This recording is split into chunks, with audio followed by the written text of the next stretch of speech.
এরপরে চতুর্থ নাম্বার হিংসা। এই হিংসাতে আমাদের মুসলমানরা আমরা জড়িত। কারা জড়িত? হিংসা। হিংসা, যে হিংসা এবং নেক, হিংসা ঈমান, হিংসা নেক আমল কখনো এক হতে পারে না। আওয়াজ দিয়ে বলেন ঠিক কিনা? হিংসার কারণে মানুষ জ্বলে পুড়ে ছাই হয়ে যায়। হিংসা কাকে বলে? হিংসা বলা হয় অন্যের নিয়ামত, অন্যের ভালো দেখে নিজের মনে সয় না, অমুক কেন এটা পাইলো, অমুক কেন সেটা পাইলো, আমার হোক আর না হোক, অমুক একটা ধ্বংস পেয়ে যাক। এটার নাম হলো হিংসা।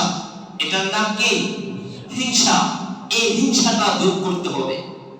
এই হিংসাটা আমাদের ভিতর থেকে দূর করতে হবে। হিংসা হলো তিন ধরনের, প্রায় কয় ধরনের?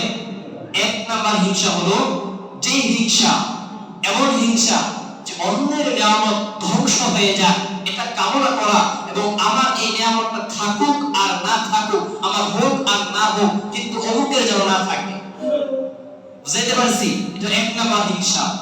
জায়েজ নাই। জায়েজ আছে? এই হিংসা করা জায়েজ নাই। কি হিংসা? যে হিংসার কারণে মানুষের ক্ষতি কামনা করা হয়, যে অমুকেরটা ধ্বংস হয়ে যাক, আমার থাকুক আর না থাকুক, আমার হোক আর না হোক, এর যেন না থাকে। একজনের মেয়ে ভালো জায়গায় বিয়ে হয়েছে, চিন্তা করে আল্লাহ অমুকের মেয়ে ভালো জায়গায় বিয়ে হয়েছে, এই নিয়ামতটা তার যেন না থাকে। হিংসার কারণে চিন্তা ভাবনা করে, দোয়া করে আল্লাহ অমুকের সংসার যেন না টিকে, তার মেয়ে যেন সুখে শান্তিতে না থাকে। এটাও কি? আওয়াজ দেবেন, এটা কি? অমুকের ছেলে আলেম হয়ে গেছে, অমুকের ছেলে ডাক্তার হয়ে গেছে, অমুকের মেয়ে ব্যারিস্টার হয়ে গেছে, অমুকের সন্তান এটা সেটা হয়ে গেছে, অমুকের সন্তান প্রতিষ্ঠিত লাভ করেছে, অমুকের সন্তান ব্যবসায় ভালো করতেছে, সে কেন ব্যবসায় ভালো করতেছে, তার ব্যবসাটা যেন ধ্বংস হয়ে যায়। এই কামনা করা জায়েজ নাই। জায়েজ আছে? এটা হলো এক নাম্বার হিংসা। এটা কি? এক নাম্বার হিংসা। দুই নাম্বার হিংসা। দুই নাম্বার হিংসা কি? অন্যের নিয়ামত দেখে তার নিয়ামতটা যেন ধ্বংস হয়ে যায়, আর তার নিয়ামতটা যেন আমার এসে যায়। কার এসে যায়? ওই নিয়ামতটা যেন আমার হয়ে যায়, এটা যেন আমার হয়ে যায়। অমুকে ভালো ব্যবসা করেছে, ওই ব্যবসাটা যেন আমি ভালো করতে পারি, আর তার ব্যবসাটা যেন ধ্বংস হয়ে যায়। পাশাপাশি দোকান চিন্তা করে, এত ভালো ব্যবসা কিনে হয়, আমার দোকানে মাত্র সারাদিনে 2-3টা কাস্টমার আছে, আর পাশের দোকানে সারাদিনে এত কাস্টমার আছে, মাল দিয়ে কুল পায় না। আল্লাহ তার ব্যবসাটা ধ্বংস করে দাও, আমার ব্যবসাটা তার চেয়ে যেন বেশি লাভবান হয়। তার দোকানে যেভাবে সারাদিন বেচা কেনা হয়, আমার দোকানে যেন এভাবে সারাদিন বেচা কেনা হয়। এটা হলো দুই নাম্বার হিংসা। এই হিংসা জায়েজ নেই। এই হিংসা কি নেই? জায়েজ আছে? এই হিংসা আমরা করি কিনা? এই হিংসাগুলো করে কিনা? আমাদের ভিতর আছে কিনা? এই হিংসা আমাদের দূর করতে হবে। যদি হিংসা থাকে তাহলে কখনো সফল কাম হওয়া যাবে না, কখনো আমরা ভালো মুখ দেখতে পারবো না, ভালো কিছু অর্জন করতে পারবো না। আমরা জানি যার ভিতর যত বেশি দিনদার সে তত বেশি সুখী, যে যত বেশি দিনদার সে তত বেশি কি সুখী। প্রমাণ দেখবেন? আপনারা কি প্রমাণ দেখতে চান যে যত বেশি দিনদার সে তত বেশি সুখী? বেশি দূরে যাওয়ার দরকার নেই। আজ থেকে আমাদের 14 বছর পূর্বে সাহাবীদের আমলের দিকে তাকান। তাদের ঘরে 3 বেলা ঠিক মতো 2 বেলা খাবার ছিল না, এমন দিন গেছে 2 দিন 3 দিন ঘরে চুলা আগুন জ্বলে না, ঠিক মতো তারা খাবার খেতে পারতো না, সুখের অভাব ছিল না। মা ফাতিমা রাদিয়াল্লাহু তাআলা আনহার হাদিসের বর্ণনা পাওয়া যায়, আলী রাদিয়াল্লাহু তাআলা আনহু তার ঘরে এমন দিন গেছে 2 দিন 3 দিন পর্যন্ত চুলায় কোনো আগুন জ্বলেনি, খাবার তৈরি হয়নি, তাদের সুখের কোনো শেষ ছিল না। ফাতিমা রাদিয়াল্লাহু তাআলা আনহা তিনি শিক্ষা পেয়েছেন হযরত খাদিজাতুল কুবরা রাদিয়াল্লাহু তাআলা আনহার কাছ থেকে। হযরত আলী রাদিয়াল্লাহু তাআলা আনহু বলেন, আমি যখন বাহির থেকে আসতাম ঘরে একটা টুকা দিতে দেরি, দরজা খুলতে এক মুহূর্তে দেরি হতো না। সুবহানাল্লাহ। এর চেয়ে কি সুখের চাই আমরা? ঘরে গেলেই তো অশান্তি। আর হযরত আলী রাদিয়াল্লাহু তাআলা বলেন, আমি ঘরে তোর দরজা টোকা দিতে দেরি, দরজা খুলতে দেরি হতো না। আমি বাহির থেকে পেরেশানি হয়ে আসছি, আমি কখনো ফাতিমা রাদিয়াল্লাহু তাআলা আনহাকে কখনো দেখিনি গোমরা মুখে, কখনো দেখিনি রাগী মুখে, আমি সবসময় তাকে হাস্যোজ্জ্বল মুখে দেখেছি। সুবহানাল্লাহ। তাহলে কি বুঝলাম আমরা? সাহাবীদের আমলে ঘরে খাবার ছিল না, তাদের ঘরে সুখ ছিল, আর আমাদের ঘরে খাবারের অভাব নেই, খাবার নষ্ট হচ্ছে। 3 বেলা তো আমরা 5 বেলা খাই, 3 বেলা তো অনেক পরের কথা। সকালের নাস্তা, 10টার নাস্তা, দুপুরের নাস্তা, বিকেলের নাস্তা, আবার রাতের খাবার। খাবারের আমাদের শেষ নেই। দিনে 4বার 5বার খাই, এরপর আমাদের ঘরে সুখ নাই, শান্তি নাই, ঘরের ভিতর অশান্তি, মনের ভিতর অশান্তি, ব্যবসায় গেলে অশান্তি, ঘরে গেলে অশান্তি, শান্তি নামক জিনিস আমাদের ভিতর নাই।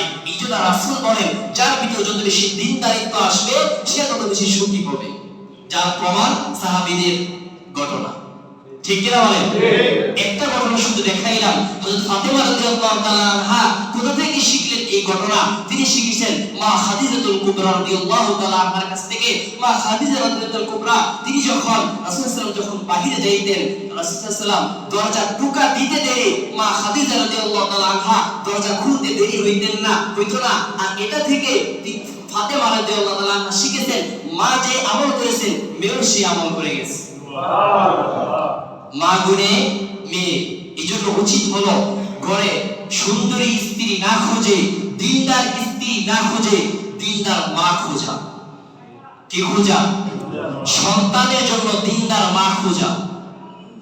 আমার ভবিষ্যৎ প্রজন্ম, আমার ভবিষ্যৎ সন্তান যেন ভালো হয়, এটার জন্য সুন্দরী না খোঁজা, দিনদার স্ত্রীটা পরে আগে আমার দিনদার মা খুঁজতে হবে আমার সন্তানের জন্য। আমার সন্তানের যে মাটা আমার ঘরে আসবে, আমার সন্তানের যে মা আমার ঘরে আসবে, সেই মাটা যেন ভালো হয়, সেই মেয়েটা যেন ভালো হয়, দিনদার হয়, এটা আমাদের খোঁজা প্রয়োজন। ঠিক কিনা প্রয়োজন? ঠিক কিনা বলেন?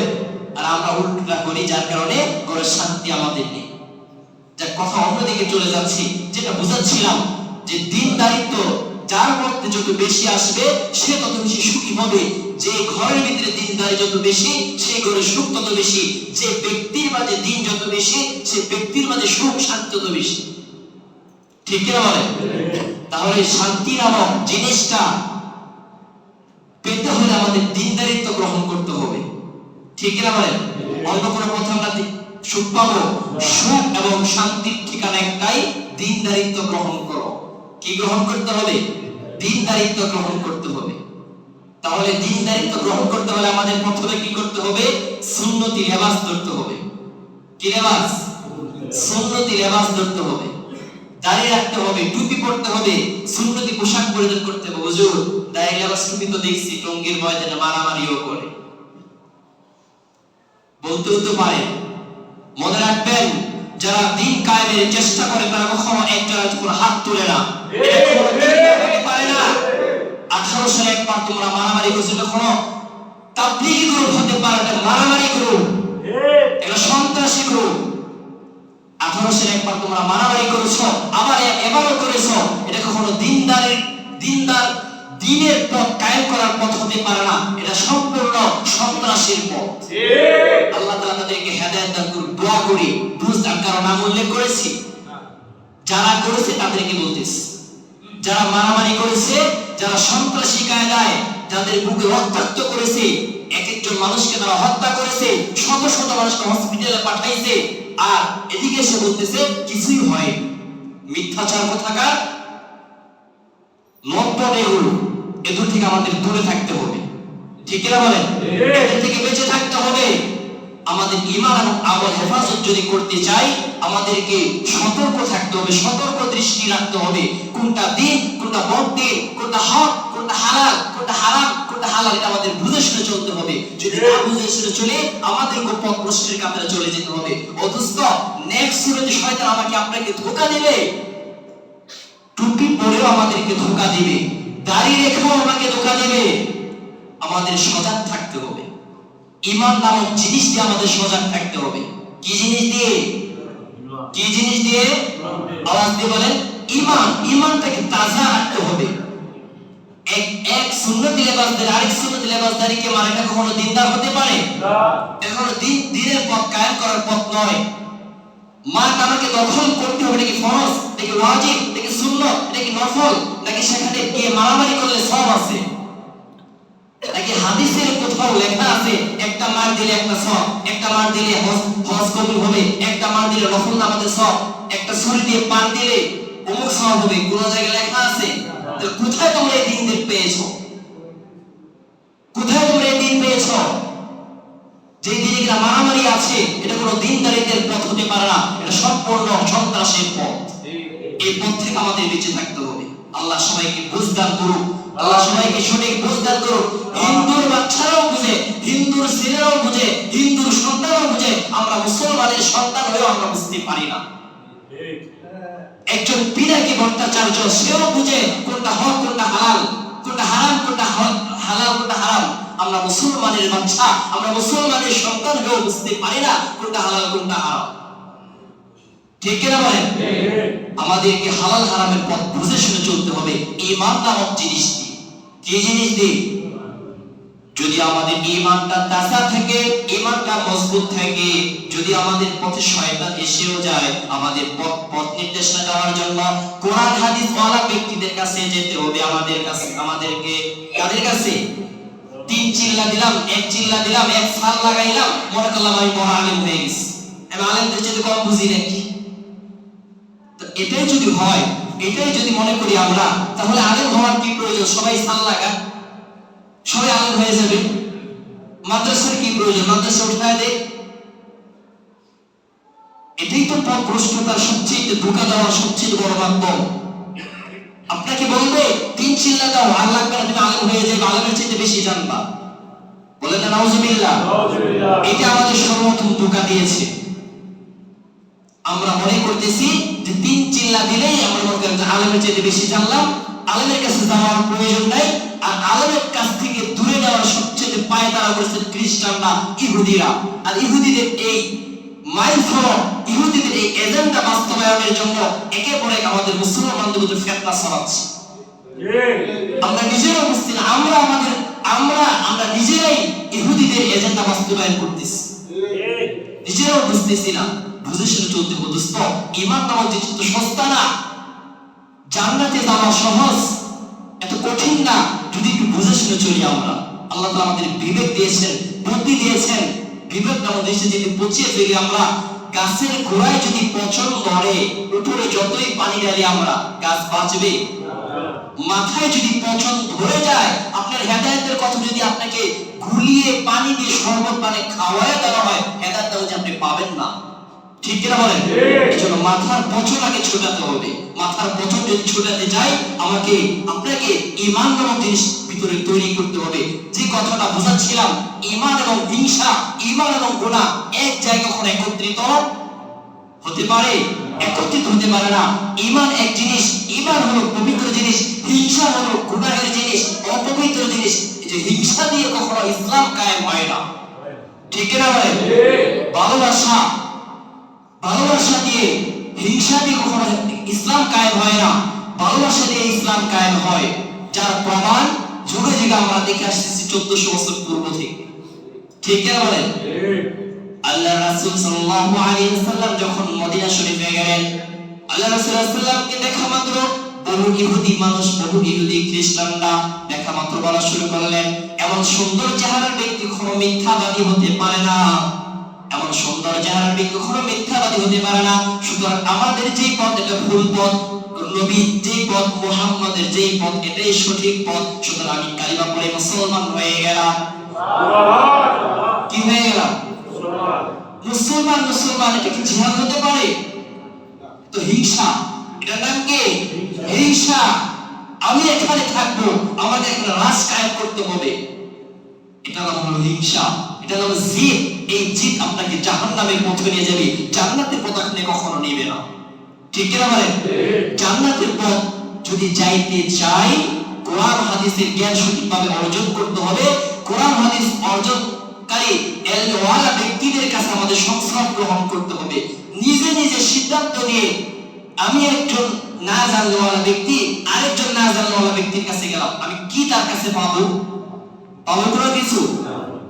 আমি যদি না জানি, যে জানলেওয়ালা ব্যক্তির কাছে যে তার কাছে আমার শিখতে হবে, জানতে হবে, হুজুর কোনটা সঠিক কোনটা ভুল, আমি কোন পথে যাব। সঠিক পথ যদি জানতে চাই, কোরআন হাদিসের এলওয়ালাদের নিকট যেতে হবে। আলেমদের থেকে দূরে রাখার কৌশল আজ থেকে না, সে 1400 বছর পূর্ব থেকে চলে আসছে। যারা কোরআন হাদিসের সঠিক জ্ঞানওয়ালা ব্যক্তি, তাদের কাছ থেকে সাধারণ মানুষকে কিভাবে দূরে রাখা যায়, সাধারণ মানুষের ভিতরে কিভাবে নেগেটিভ ধারণা দেওয়া যায়, আলেম খারাপ, আলেমের কাছে যেও না, তুমি নিজে নিজে কোরআন পড়ো, নিজে নিজে হাদিস পড়ো, এদের থেকে কিভাবে দূরে রাখা যায়, আজ থেকে না 1400 বছর পূর্ব থেকে ইহুদিরা এই দোয়া করে আসতেছে। তারা চেষ্টা চালাচ্ছেন, তারা অনেকটা মোটামুটি সফল হয়ে গেছে, ঠিক কিনা বলেন? আলেমদের থেকে বর্তমান সমাজ দূরে কিনা? এর দূরে থাকার ফল হলো আমরা ইসলাম থেকে দূরে সরে যাচ্ছি। অথচ আলেম থেকে সরা মানে আপনি ইসলাম থেকে দূরে সরে যাচ্ছেন, আলেম থেকে দূরে সরে যাওয়া মানে আপনি জান্নাত থেকে দূরে সরে যাচ্ছেন। এত সোজা না। এই পথে যদি আমাকে চলতে হয়, হালাল হারাম চিনতে হবে, হালাল হারাম চিনতে হবে, হক বাতিল বুঝে শুনে চলতে হবে। যে হক বাতিল চিনতে চাই, হালাল হারাম চিনতে চাই, কোরআন ও হাদিসের সঠিক জ্ঞান চর্চা করে নেওয়ালা ব্যক্তির কাছে আমার যেতে হবে, তাদের কাছে আমার শিখতে হবে। আমি নিজেই জানি না, আরেকজন না জানাওয়ালার কাছে হ হ হ হ হ হ করতে তার পিছনে ছুটে ছুটে মারামারি পিছনে ছুটলাম। আশা করি অনেকে বুঝতে পেরেছেন আমি কি বোঝাইতে চাইছি। হ হ করেই তো লাঠি সোটা নিয়ে গেছেন, হ হ করেই তো হকি স্টিক এবং রান্না নিয়ে গেছেন। যারাই গেছে তাদেরকে বলতেছি আল্লাহ তাদেরকে হেদায়েত দান করুন, আল্লাহ তাদেরকে সঠিক বুঝ দান করুন, আল্লাহ সবাইকে আল্লাহ ওয়ালা বানায় দেখ, দিনের সঠিক বুঝ তাদেরকে আল্লাহ দিয়ে দেখ। আল্লাহ রাসূল সাল্লাল্লাহু আলাইহি ওয়াসাল্লাম পবিত্র হাদিসের মধ্যে বলেন, বুখারী শরীফের 73 নম্বর হাদিস, লা হাসাদা ইল্লা ফিসনাতাইন, লা হাসাদা ইল্লা ফিসনাতাইন, রাজুলুন আতাহু আল্লাহু মালান ওয়া রাজুলুন আতাহু আল্লাহুল হিকমা। আল্লাহ রাসূল সাল্লাল্লাহু আলাইহি ওয়াসাল্লাম বলেন 3 নাম্বার হিংসা হলো, কয় নাম্বার হিংসা বলছিলাম মনে আছে তো আপনাদের? কয় নাম্বার? 2 নাম্বার শেষ, 3 নাম্বার চলতেছে এখন। কয় নাম্বার? 3 নাম্বার বলা হয় হাসাদে মাজাজ, অর্থাৎ রূপক হিংসা। যে হিংসাটা জায়েজ আছে, যে হিংসা কি আছে শুনবেন না, কোন হিংসা জায়েজ আছে? আল্লাহ রাসূল বলেন বুখারী শরীফের 73 নাম্বার হাদিসের মধ্যে বলেন, লা হাসাদা ইল্লা ফিসনাতাইন, লা হাসাদা ইল্লা ফিসনাতাইন। দুটি বিষয় ঈর্ষা করা জায়েজ আছে, দুটি বিষয় ঈর্ষা করা হালাল আছে। এক নাম্বার হলো রাজুলুন আতাহুল্লাহু মালান, আল্লাহ তাআলা এমন ব্যক্তিকে ধন সম্পদ দিয়েছেন যে ব্যক্তি ওই ধন সম্পদ দিয়ে বৈধ পন্থায় সে দান সদকা করে, মানুষের সাহায্য করে, আল্লাহ তাআলা ওই ব্যক্তির সাথে হিংসা করা জায়েজ করে দিয়েছেন। আল্লাহ অমুক ব্যক্তিকে তুমি ধন সম্পদ দিয়েছো, আমাকেও তার মতন ধন সম্পদ দিয়ে দাও, আমিও ওই ব্যক্তির মতো ধন সম্পদ পাইলে আমিও তার মতন আল্লাহর রাস্তায় দান সদকা করব, গরিবদেরকে সাহায্য করব, মসজিদে সাহায্য করব, মাদ্রাসায় দান সদকা করব। আল্লাহ অমুক ব্যক্তিকে তুমি ধন সম্পদ দিয়েছো, ইল্লা রাজুলুন আতাহুল্লাহু মালান, তুমি যাকে ধন সম্পদ দিয়েছো সে বৈধ পন্থায় হালাল পন্থায় তার মালটাকে খরচ করে, ওই ব্যক্তির প্রতি হিংসা করা জায়েজ আছে কি? জায়েজ? তার সম্পদ ধ্বংস এটা দোয়া করা নাকি আমাকেও আল্লাহ যেন তার মতন বানানোর তৌফিক দেয়। আল্লাহ অমুক ব্যক্তিকে এত কোটি কোটি টাকার মালিক বানিয়েছো, এত লাখপতি কোটিপতি বানিয়েছো, আমাকেও যদি বানাইতা আমিও তার মতন দান সদকা করতাম, আমিও তার মতন মসজিদে দান করতাম, আমিও তার মতন মাদ্রাসায় দান করতাম, আমিও তার মতন এতিমকে সাহায্য করতাম, আমিও তার মতন গরিবকে সাহায্য করতাম, আমিও তার মতন রাস্তা বানিয়ে দিতাম, আমিও তার মতন সমাজকে সাহায্য করতাম, আমিও তার মতন জুলুমকারীর বিপক্ষে মাজলুমের পক্ষে দাঁড়াইতাম। ঠিক কিনা বলেন? এটা হলো এক নাম্বার। কয় নাম্বার গেল? এক নাম্বার। এক নাম্বার হিংসা জায়েজ। 2 নাম্বার শুনবেন না? 2 নাম্বার আল্লাহ রাসূল সাল্লাল্লাহু আলাইহি ওয়াসাল্লাম বলেন, রাজুলুন আতাহুল্লাহুল হিকমা, মুসলিম শরীফের মধ্যে লেখা আছে রাজুলুন আতাহুল্লাহুল কুরআন, অর্থাৎ যাকে আল্লাহ তাআলা কুরআনের জ্ঞান দিয়েছেন, যাকে আল্লাহ তাআলা হিকমত দিয়েছেন, যাকে আল্লাহ আলেম বানিয়েছেন, ওই আলেমের সাথে হিংসা করা। আল্লাহ তুমি অমুককে আলেম বানিয়েছো, সে আলেম হওয়ার পরে মানুষকে সঠিক দ্বীন বোঝাচ্ছে, সে মানুষকে জ্ঞান শেখাচ্ছে, কোরআন হাদিসের জ্ঞান শেখাচ্ছে, কোরআন শিক্ষা দিচ্ছে, জ্ঞান শিক্ষা দিচ্ছে। আল্লাহ আমাকেও যদি এরকম বানাইতা, আমিও যদি তার মতন আলেম হইতে পারতাম, আমিও আলেম হইয়া তার মতন মানুষকে জ্ঞান শিক্ষা দিতাম, কোরআনের শিক্ষা দিতাম, হাদিসের শিক্ষা দিতাম। এটা 2 নাম্বার হিংসা। এই হিংসা জায়েজ আছে নাকি? এটা দোয়া করা আল্লাহ অমুককে আলেম বানিয়েছে, মরে যাক, হ্যাঁ ধ্বংস হয়ে যাক, হ্যাঁ বদনাম শুরু এলাকায়, এটার নাম কি? হিংসা। হিংসা জায়েজ নাই। কিন্তু অমুকে আলেম হয়েছে, সে ভালো করতেছে, তার আমল আখলাক ভালো, আল্লাহ অমুককে তুমি আলেম বানিয়েছো, তার আমল আখলাক ভালো, আমাকেও এরকম হওয়ার তৌফিক দাও, অথবা আমার সন্তানকে বানিয়ে দাও। এই হিংসা জায়েজ আছে। শুধু জায়েজ নয়, আল্লাহ তাআলা পবিত্র কোরআনের ভাষায় বলেন, ওয়াফি যালিকা ফালিয়াতানাফাসিল মুতানাফিসুন ওয়াফি যালিকা ফালিয়াতানাফাসিল মুতানাফিসুন তোমরা প্রতিযোগিতা করো নেক আমলের প্রতিযোগিতা করো অমুক ভালো করেছে তুমিও ভালো হওয়ার চেষ্টা করো আরেকজনের ক্ষতি চেয়ে নাকি নিজে ভালো করার চেষ্টা করা কারো ক্ষতি চেয়ে নয় কাউকে রক্তাক্ত করে নয় নিজে ভালো করার চেষ্টা করা মানুষকে ভালোবাসা এটা হলো 2 নাম্বার হিংসা এই দুইটা হিংসা জায়েজ আছে কয়টা বলেছি একটা হলো যাকে আল্লাহ তাআলা ধন সম্পদ দিয়েছেন এবং সেই ধন সম্পদটাকে বৈধ পথে হালাল পথে সে খরচ করে 2 নাম্বার যাকে আল্লাহ তাআলা কোরআন ও হাদিসে সঠিক জ্ঞান দিয়েছেন এবং সে অনুযায়ী যে আমল করেছে তার মত আল্লাহ যেন বানায় দেয় দুইটা বুঝতে পারছেন ইনশাআল্লাহ এই 2 প্রকার হিংসা জায়েজ আছে এছাড়া যত হিংসা আছে অমুক দর্শক অমুকের বদনাম শুরুক অমুককে মানুষ খারাপ বলুক এগুলো এই হিংসাগুলো সম্পূর্ণ হারাম সম্পূর্ণ কি এই হারাম হিংসা দিয়ে কখনো ঈমান নামক জিনিস আপনি খুঁজে পাবেন না জান্নাতের পথ কখনো খুঁজে পাবেন না আপনি যদি এই হিংসা দিয়ে থাকেন খোদার কসম করে বলতেছি জাহান্নামের পথ আপনার জন্য খোলা জান্নাতের পথ আপনি কখনো খোলা পাবেন না